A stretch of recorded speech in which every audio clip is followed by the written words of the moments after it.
Hello student, তোমাদের জন্য কয়েকটা রিজনিং নিয়ে এসেছি। তো দেখো 20, 2, 4। তো কি হবে 20টা এসছে? তো খুব সহজেই 4 স্কোয়ার 2 স্কোয়ার প্লাস 16 2 20। এটা দেখো 9 স্কোয়ার 81, 3 থেকে 9 90। তাহলে এটাও কি হবে 5 স্কোয়ার প্লাস 25, এটাকে 26। তো এটা হয়ে গেল। এটা দেখো 4 সাথে 28, 7 দুগুণে 14, তাহলে 4 দুগুণে 8। ঠিক আছে, তাছাড়াও দেখো 4 14 56, 28 দুগুণে 56, 7 8 56। তো এখানে কি হয়ে গেল? অ্যান্সার 8।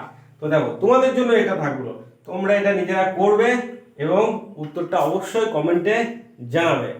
তো দেখি কে খুব তাড়াতাড়ি উত্তরটা দিতে পারে। চ্যানেলটা অবশ্যই সাবস্ক্রাইব করবে, ভালো লাগলে অবশ্যই লাইক দেবে।